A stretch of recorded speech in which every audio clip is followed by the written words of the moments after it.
السلام علیکم فرینڈز، آج کی اسٹوری ہم کو اسلام الدین نے بھیجی ہے، تو آگے کی کہانی ہم انہی کی زبانی سنتے ہیں۔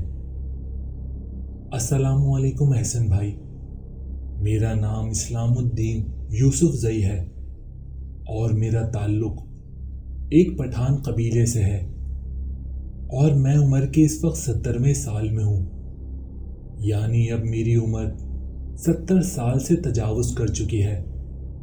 اور یہ واقعہ جو میں آپ کو بتانے جا رہا ہوں میری زندگی کا بیتا ہوا ایک حقیقی اور سچا واقعہ ہے، جو آج سے تقریباً 40 سال پہلے میرے ساتھ پیش آیا۔ اس واقعے کی سچائی کے لیے مجھے کسی گواہ کی ضرورت نہیں ہے، کیونکہ اس واقعے کا عینی شاہد میں خود ہوں، یا یوں سمجھ لیجئے کہ یہ واقعہ مجھے پر بیتا ہوا ہے، جو میں آج آپ کے ساتھ شیئر کرنے والا ہوں۔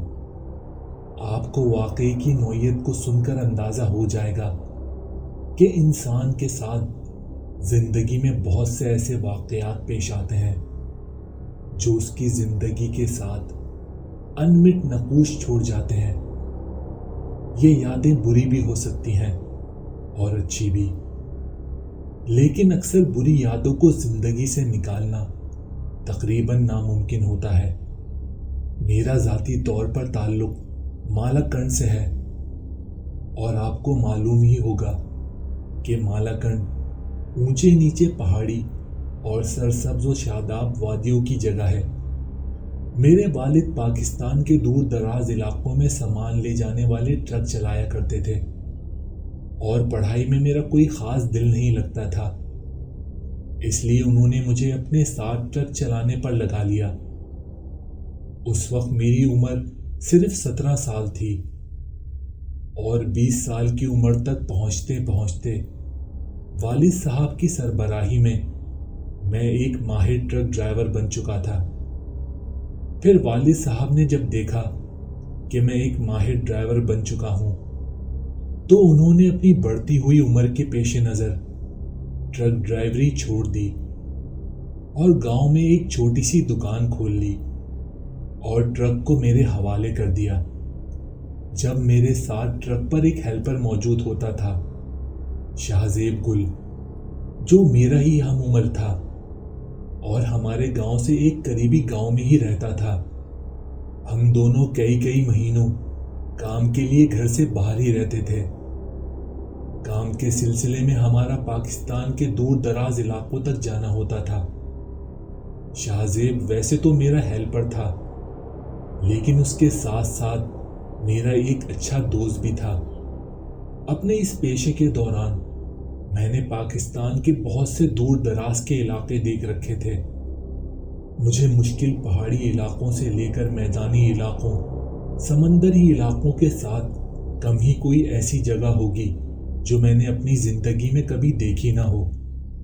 شاہزیب اور میں جس بھی جگہ جاتے، ہمارا کام سامان کو لوڈ یا ان لوڈ کرنا نہیں ہوتا تھا، بلکہ ہمارا کام صرف سامان کو مقررہ جگہ پر پہنچانا ہوتا تھا، جبکہ مقررہ جگہ پر جہاں سے سامان اٹھانا یا ان لوڈ کرنا ہوتا، اسے ان لوڈ کرنے یا لوڈ کرنے کے لیے مزدور وہاں پہلے سے ہی موجود ہوتے تھے۔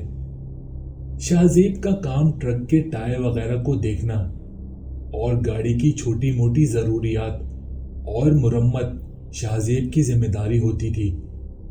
میں نے اس کے ساتھ ساتھ اس کو ڈرائیونگ بھی سکھا دی تھی۔ یوں ہی ایک روز کا واقعہ ہے۔ ایک دن ہمیں چلاس کے دشوار گزار پہاڑی علاقے کی طرف سفر کرنا تھا۔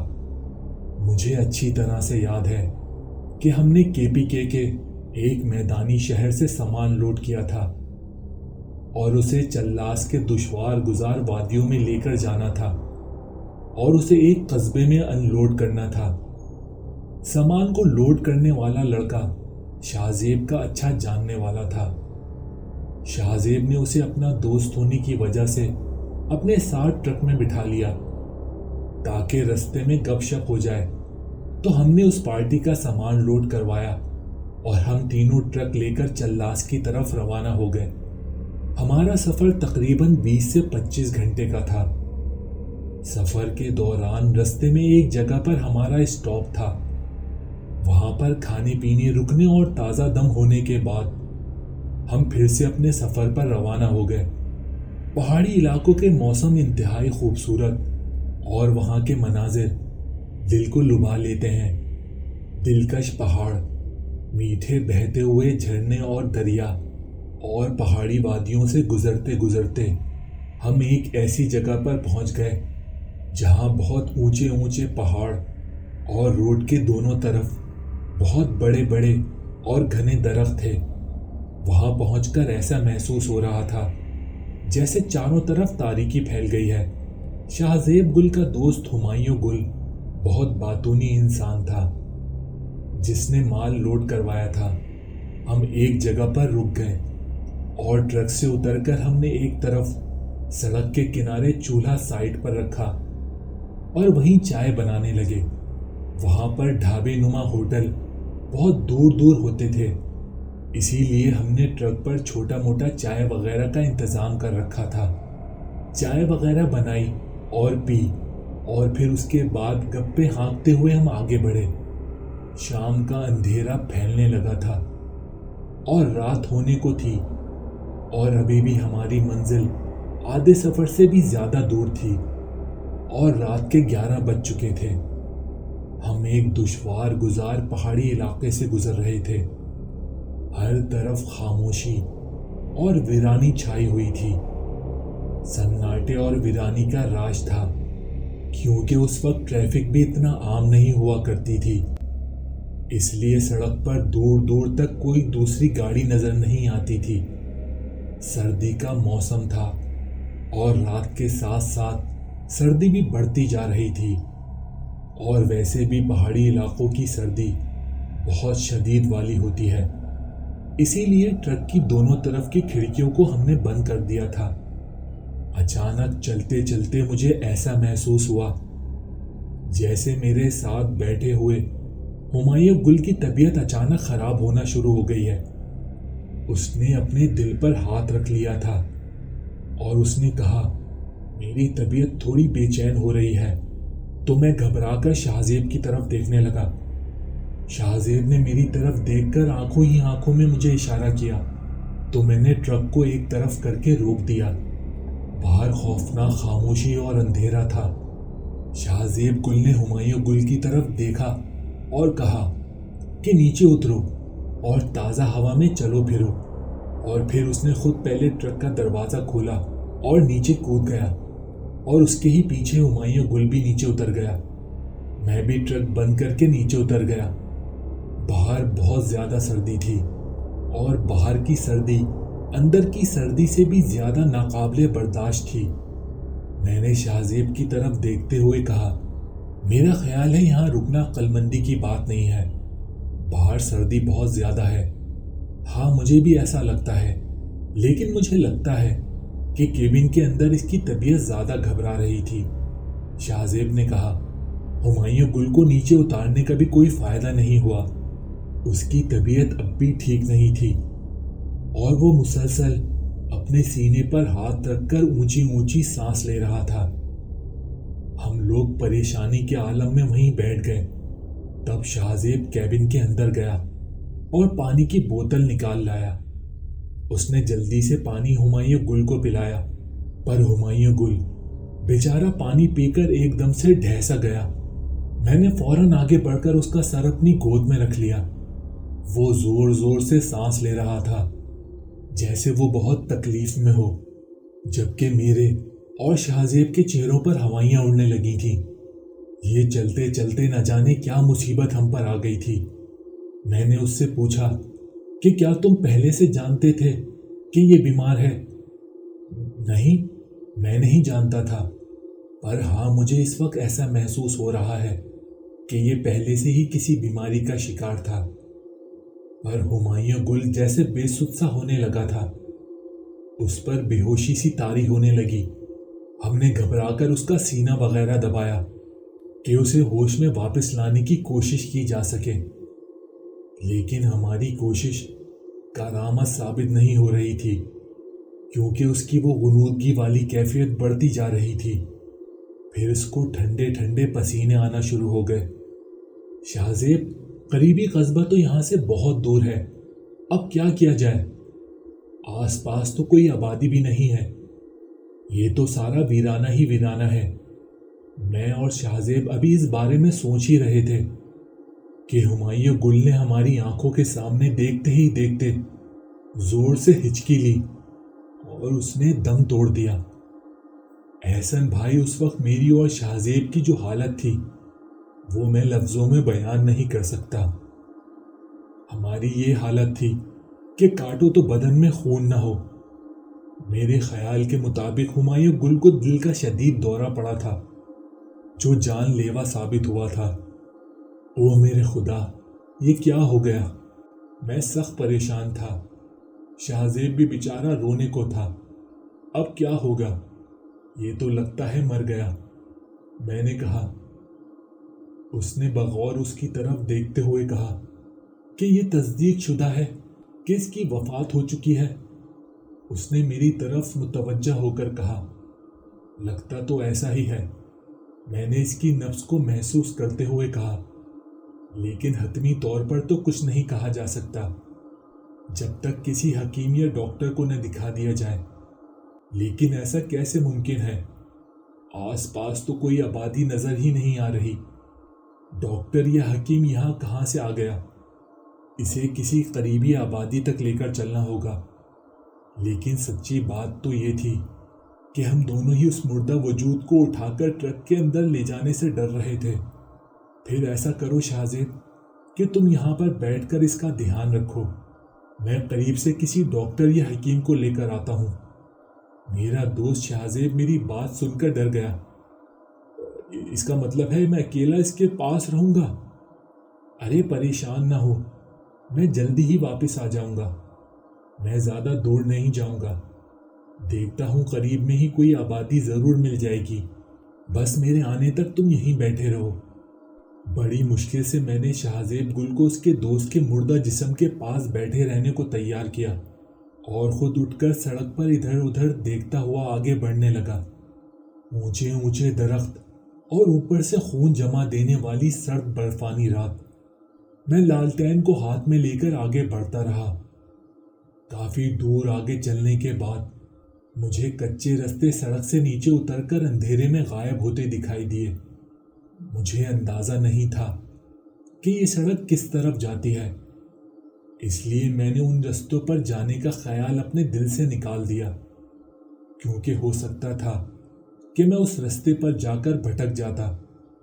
میں کافی دیر تک تو آبادی کی تلاش میں رہا، مگر کوئی آبادی نہیں ملی۔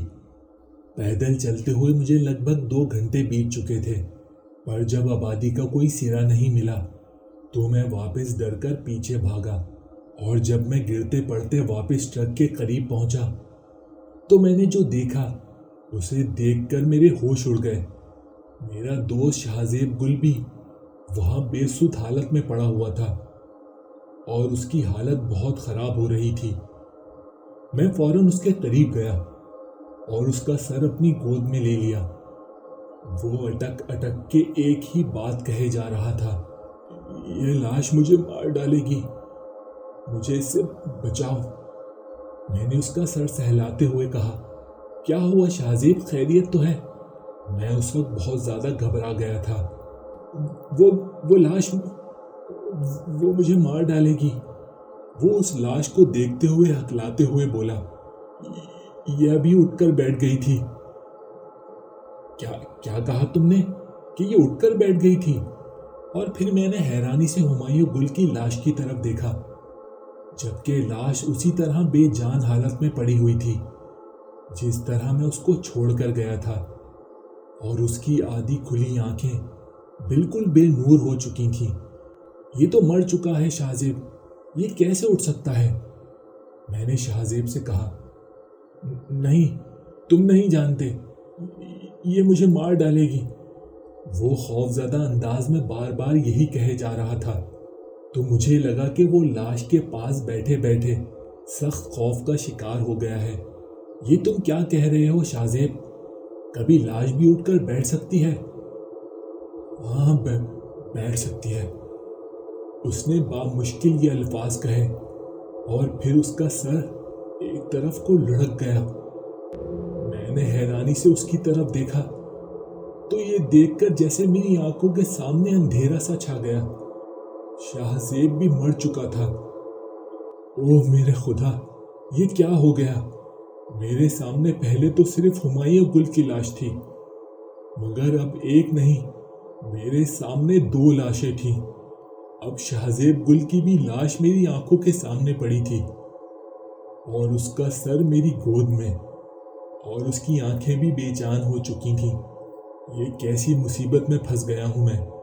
اب ایک نہیں 2 لاشیں میری آنکھوں کے سامنے تھیں، اور میں اس ویران سناٹے میں اونچے اونچے درختوں کے جھنڈ کے درمیان خاموش اور ویران سڑک پر بیٹھا ان لاشوں کے درمیان اکیلا بے بسی کی تصویر بنا ہوا تھا۔ اے میرے خدا، میں کیا کروں؟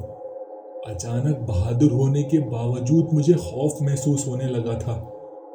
شاہ زیب کے آخری الفاظ بار بار میرے کانوں سے ٹکراتے کہ وہ لاش اٹھ کر بیٹھ گئی تھی، اور میں بے اختیار ہمایوں گل کی لاش کو دیکھنے لگا۔ وہ لاش اس ویرانے میں پڑی اور ڈراؤنی لگ رہی تھی، اور واقعی ایسا لگ رہا تھا جیسے وہ ابھی اٹھ کر بیٹھ جائے گی۔ ہمایوں گل کی اکڑی ہوئی لاش عجیب خوفناک منظر پیش کر رہی تھی۔ میں پتہ نہیں کتنی دیر وہاں بیٹھا رہا اور سوچتا رہا کہ مجھے کیا کرنا چاہیے۔ آخر مجھے خیال آیا کہ ایسا نہ ہو کہ میرا حشر بھی ان دونوں جیسا ہو، اس لیے مجھے فوراً یہاں سے نکلنا چاہیے اور کسی قریبی قصبے میں جا کر لوگوں کی مدد حاصل کرنی چاہیے۔ ان لاشوں کو میں نے سڑک سے ہٹا کر ایک طرف رکھ دیا اور خود ٹرک میں سوار ہوا اور ٹرک آگے بڑھا دیا۔ مجھے اچھی طرح سے یاد تھا کہ پچھلے 2 گھنٹے کے سفر میں مجھے کوئی قصبہ یا گاؤں یا دیہات نظر نہیں آیا تھا، اور اسی طرح مزید آگے 1 گھنٹے چلنے کے بعد بھی مجھے کچھ دکھائی نہیں دیا۔ پھر مزید 1 گھنٹے اور چلنے کے بعد مجھے ایک آبادی کے آثار دکھائی دیے۔ میں نے اپنا ٹرک سائیڈ میں لگایا اور گرتا پڑتا ان لوگوں کے پاس پہنچا جو روڈ کے سائیڈ میں بنے ایک چھوٹے سے ڈھابے پر بیٹھے ہوئے کچھ کھانے پینے میں مصروف تھے۔ صبح ہونے میں بھی ابھی تھوڑی دیر باقی تھی۔ لوگوں نے مجھے حواس باختہ دیکھا تو مجھے بٹھایا اور پانی پلایا۔ میری اس حالت کی وجہ پوچھی تو میں نے انہیں سارا واقعہ بتایا۔ ڈھابے کے مالک نے گاؤں کے 1-2 لوگوں کو میرے ساتھ ٹرک پر روانہ کر دیا۔ ہم واپس اس جگہ پر پہنچ گئے جہاں وہ دونوں لاشیں پڑی ہوئی تھیں۔ ان کو اٹھا کر ٹرک میں ڈالا گیا اور انہیں لے کر ہم واپس اسی گاؤں میں پہنچے، جہاں پہنچ کر ان دونوں کی موت کی تصدیق ہو گئی، اور مجھے معلوم ہوا کہ ہمایوں گل کی تو اپنی بیماری سے موت ہوئی تھی۔